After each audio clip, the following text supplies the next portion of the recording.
नमस्कार दोस्तों, ये video editorial compilation for mains का पार्ट है। आप प्लेलिस्ट में जाके एडिटोरियल की वीडियोस पेपर वाइज और टॉपिक वाइज देख सकते हो।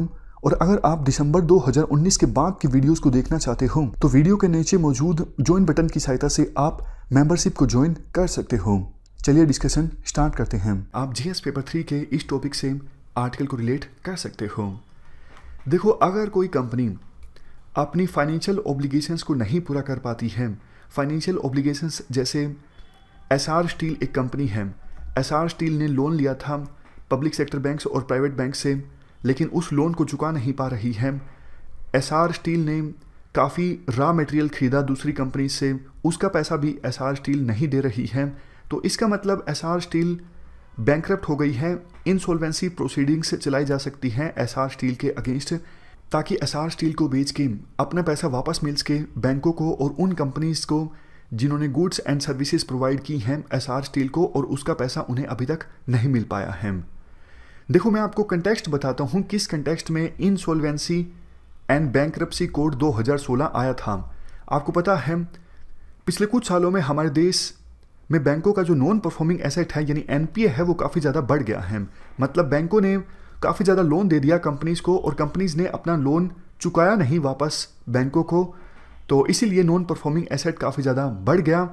इसी सिचुएशन में सरकार इंसॉल्वेंसी एंड बैंकरप्सी कोड 2016 लेके आई थी, ताकि वो कंपनीज जो बैंकरप्ट हो चुकी हैं, इंसॉल्वेंट हो चुकी हैं, उनको बेचा जा सके, उनका रेजोल्यूशन हो सके, और बैंकों ने जो लोन दिया है इन कंपनीज को जो अब बैंकरप्ट हो चुकी हैं, कम से कम लोन की रिकवरी हो सके, कितनी भी हो, मतलब 50% रिकवरी हो, 60% हो, कम से कम कुछ तो पैसा मिले वापस बैंकों को जो उन्होंने लोन दिया था, ताकि बैंक लोन दे सकें और दूसरे इंडस्ट्रियल ग्रुप्स को, इंडिविजुअल्स को, और मार्केट में जो इकोनॉमिक एक्टिविटीज़ हैं वो होती रहे। तो इस सिचुएशन में ये इंसॉल्वेंसी बैंकरप्सी कोड आया था 2016 में। लेकिन देखो, इस कोड में अभी काफ़ी सारी कमियां थीं। 2-3 इश्यूज को अच्छे से सुप्रीम कोर्ट ने एड्रेस किया है अपने एक वर्डिक्ट में। सुप्रीम कोर्ट ने यह क्लैरिफाई किया है, इंसॉल्वेंसी प्रोसीडिंग्स में फाइनेंशियल क्रेडिटर्स और ऑपरेशनल क्रेडिटर्स को एक प्रायोरिटी नहीं दी जा सकती। मतलब फाइनेंशियल क्रेडिटर्स को ज़्यादा प्रायोरिटी मिलेगी और ऑपरेशनल क्रेडिटर्स को कम प्रायोरिटी मिलेगी। आसान भाषा में समझते हैं। देखो, किसी कंपनी को बैंकों के द्वारा लोन दिया जाता है, वो फाइनेंशियल क्रेडिटर्स हैं, और जबकि एसआर स्टील को रॉ मटेरियल या फिर सर्विसेज उपलब्ध करवाई हैं किसी दूसरी एबीसी कंपनी ने और उसका उन्हें पैसा नहीं मिला है, तो एबीसी कंपनी जिसने रॉ मटेरियल उपलब्ध करवाया था एसआर स्टील को, ये हो जाएंगे ऑपरेशनल क्रेडिटर्स। मतलब ऑपरेशंस के दौरान इनडायरेक्टली लोन इन्होंने एसआर स्टील को दिया था, और बैंकों ने तो सीधा सीधा पैसा दिया था एसआर स्टील को ताकि वो अपना बिजनेस एक्सपेंड कर सकें या फिर खर्चे से उबर सकें, और इसके लिए बैंकों ने थोड़ा एसेट भी गिरवी रखा था एसआर स्टील का कोलेटरल के तौर पर। समझ गए? तो नेशनल कंपनी लॉ ट्रिब्यूनल ने पहले ये कहा था कि सेम प्रायोरिटी दी जानी चाहिए ऑपरेशनल क्रेडिटर्स को और फाइनेंशियल क्रेडिटर्स को। लेकिन सुप्रीम कोर्ट ने अपने अब एक फैसले में कहा है फाइनेंशियल क्रेडिटर्स को ज़्यादा प्रायोरिटी मिलेगी और ऑपरेशनल क्रेडिटर्स को कम प्रायोरिटी मिलेगी अगर किसी कंपनी का रेजोल्यूशन होता है इंसॉल्वेंसी बैंकरप्सी कोड 2016 के अंतर्गत। तो देखो, एक आर्सलर स्टील है, लक्ष्मी मित्तल की कंपनी है, आपने सुना ही होगा। ये आर्सलर स्टील एसआर स्टील को खरीदने जा रही है।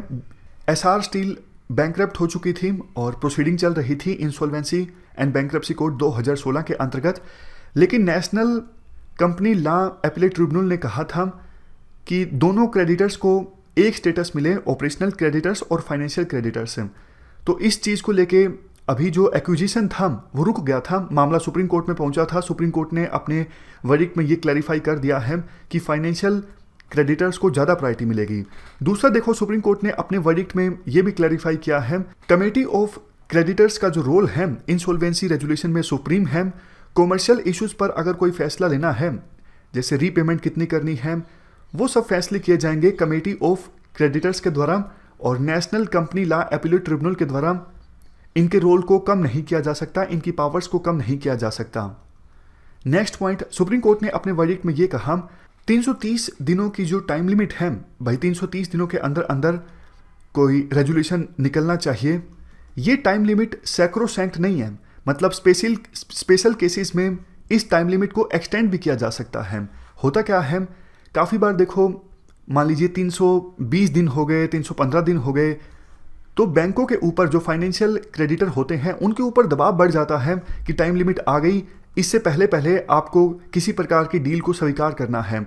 तो काफ़ी बार घटिया डील को भी उनके द्वारा स्वीकार कर लिया जाता है टाइम लिमिट की बाध्यता के चलते। तो सुप्रीम कोर्ट ने कहा है ये लिमिट सैक्रोसैंक्ट नहीं है, स्पेशल केसेस में इस लिमिट को एक्सटेंड भी किया जा सकता है। वैसे तो देखो डर की बात भी है, कहीं गलत मिसयूज ना कर लिया जाए। सुप्रीम कोर्ट ने जो ये क्लैरिफाई किया है, ये लिमिट सैक्रोसैंक्ट नहीं है, इसे एक्सटेंड भी किया जा सकता है। हो सकता है कि कई मामलों में इस प्रोविजन का मिसयूज कर लिया जाए, लेकिन फिर भी जो इंटेंशन थी सुप्रीम कोर्ट की बेंच की इस पॉइंट को क्लैरिफाई करने में, वो इंटेंशन अच्छी थी कि बैंक जो है वो टाइम लिमिट की बाध्यता के चलते अंडर प्रेशर किसी घटिया डील को स्वीकार ना करें।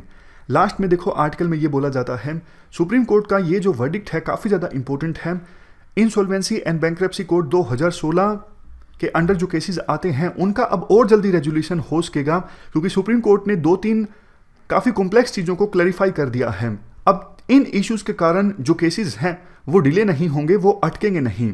और ये जो फैसला है एसआर स्टील से संबंधित, ये फैसला वैसे भी देखो काफ़ी इंपॉर्टेंट है, क्योंकि एसआर स्टील पर 54,000 का कर्ज था और आर्सलर स्टील इसे खरीद रही है 42,000 करोड़ में। तो बैंकों का 90% जो पैसा है वो रिकवर हो जाएगा और ऑपरेशनल क्रेडिटर्स का 1200 करोड़ का पैसा रिकवर हो जाएगा।